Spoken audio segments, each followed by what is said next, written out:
قتل حسین اصل میں مرگ یزید ہے، اسلام زندہ ہوتا ہے ہر کربلا کے بعد۔ السلام علیکم سامعین حضرات، محرم کا مہینہ شروع ہونے والا ہے۔ یہ اسلامک کیلنڈر کا پہلا مہینہ ہے۔ عام طور پر لوگ نئے سال کی خوشیاں مناتے ہیں، لیکن یہ مہینہ اتہاس کے ایک ایسے سچے قصے کو اپنے اندر سمیٹے ہوئے ہے جس کو یاد کر کے آج بھی لوگ اپنی آنکھوں کے آنسوؤں کو روک نہیں پاتے ہیں۔ آج سے تقریباً 1400 سال پہلے اسلامک دنیا میں ایسا کیا ہوا تھا جس کی وجہ سے دنیا کے کروڑوں لوگ آج بھی غم زدہ نظر آتے ہیں؟ یہ مہینہ اسلام کے اتہاس کا وہ مہینہ ہے جس نے اس مذہب کو شروع ہوتے ہی ختم ہونے سے بچا لیا، جس نے اسلام کے انسانیت والے اینگل کو دنیا کے سامنے لا کر رکھ دیا۔ آج ہم آپ کو اسلام کی کتاب کے اس پنے سے روبرو کرانے والے ہیں جس کو کربلا کے نام سے یاد کیا جاتا ہے۔ تو دوستو، آپ سے گزارش ہے کہ آپ اس ویڈیو میں بنے رہیں۔ یدی آپ نے ابھی تک اس چینل کو سبسکرائب نہیں کیا ہے تو سبسکرائب ضرور کر لیں اسی طرح کی دینی معلومات کے ویڈیوز کے لیے، اور آپ نے ویڈیو کو لائک نہیں کیا ہے تو ابھی سے کر دیں، کیونکہ آپ اس ویڈیو میں کھو جائیں گے پھر لائک کرنے کو بھول جائیں گے۔ دوستو، کسی بھی کہانی کے کلائمیکس کو سمجھنے کے لیے پہلے پتہ ہونا ضروری ہے کہ اس کہانی کی شروعات کہاں سے ہوئی تھی۔ اسلام کی کہانی کربلا تک کیسے پہنچی، اس کا بھی ایک مسلسل سلسلہ ہے۔ فی الحال ان شارٹ میں اتنا سمجھ لیجئے کہ حضرت محمد صاحب نے اسلام دھرم کی شروعات کی۔ عرب کے لوگوں کو دھیرے دھیرے محمد صاحب کا ایک ایشورواد پسند آیا۔ اسلام دھرم کے ماننے والوں کی تعداد بڑھنے لگی۔ دیکھتے ہی دیکھتے اسلام دھرم پورے عرب میں پھیلنے لگا۔ دوستو، یہ جانکاری میں جو آپ کو بتا رہا ہوں یہ انٹرنیٹ کے مادھیم سے جٹائی گئی جانکاری ہے۔ انٹرنیٹ کے مادھیم سے جٹائی گئی جانکاری کو وستار سے آپ کے سامنے رکھ رہا ہوں۔ حضرت محمد صاحب نے اپنی زندگی میں یہ اعلان بھی کر دیا کہ وہ اللہ کے آخری پیغمبر ہیں، ان کے بعد پیغمبر آنے کے سلسلہ ختم ہو جائے گا۔ حضرت محمد کی ایک بیٹی تھی جن کا نام تھا فاطمہ۔ پیغمبر صاحب نے اپنی بیٹی کی شادی اپنے چچیرے بھائی حضرت علی سے کر دی۔ حضرت علی نے پیغمبر صاحب کے اسلام کو عوام تک پہنچانے میں بہت ہی مہتوپورن بھومکا نبھائی تھی۔ یہی وجہ تھی کہ حضرت علی کو چوتھا خلیفہ بنا دیا گیا۔ حضرت علی کے دو بیٹے تھے، ایک کا نام تھا حضرت حسن اور دوسرے کا نام تھا حضرت امام حسین۔ حضرت حسن حضرت علی کے بڑے بیٹے تھے، اس لیے حضرت علی کے بیٹے حضرت حسن ہی اسلام کے خلیفہ بننے والے تھے۔ لیکن اس وقت سیریا کے گورنر معاویہ نے حضرت علی کے خلاف بغاوت کر دی اور اس کا نتیجہ یہ ہوا کہ معاویہ حضرت علی کے بعد اسلام کے خلیفہ بن گئے۔ معاویہ کا ایک بیٹا تھا جس کا نام تھا یزید۔ یزید ایک کریکٹر لیس شرابی اور مکار قسم کا انسان تھا۔ وہ جنگلوں میں رہا ہے، اس لیے جنگلی قسم کا انسان تھا۔ معاویہ نے خلافت کی شرطوں کو توڑتے ہوئے یزید کو اسلام کا خلیفہ گھوشت کر دیا۔ یزید جیسا انسان اسلامک سطح کی کرسی پر بیٹھ چکا تھا۔ یزید نے اپنی سینا کی سہایتا سے اسلامک دنیا کو یہ ماننے پر مجبور کر دیا کہ وہ ہی ان کا خلیفہ ہے۔ لیکن یزید کے طاقت اور جھوٹ کے سامنے ایک شخص دیوار بن کر کھڑا ہو گیا۔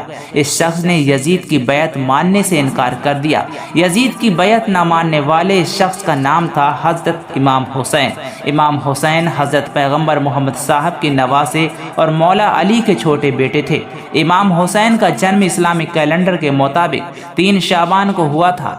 انگریزی کیلنڈر کے انوسار ان کا جنم 8 جنوری 626 عیسوی کو ہوا تھا۔ یزید چھل اور جھوٹ سے خلافت حاصل کر چکا تھا۔ امام حسین چونکہ حضرت محمد صاحب کے نواسے تھے، اس لیے یزید کے لیے یہ ضروری تھا کہ امام حسین اس کی سطح پر اپنی مہر لگا دیتے۔ اگر امام حسین یزید کی بیعت کر لیتے تو پورا اسلامک جگت یزید کے سطح کو اسلام کی سطح سویکار کر لیتا۔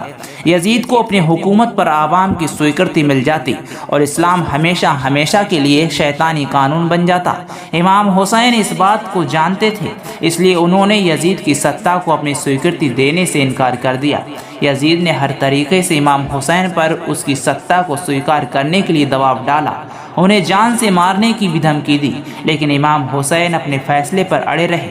تمام پریاسوں کے بعد بھی جب یزید کو یہ سمجھ میں آ گیا کہ امام حسین اس کی بات نہیں مانیں گے تو اس نے امام حسین کو ختم کرنے کا پلان بنانا شروع کر دیا۔ جب امام حسین کو یہ پتہ چلا کہ یزید انہیں ختم کرنا چاہتا ہے تو انہوں نے 4 مئی 680 عیسوی کو مدینہ چھوڑ کر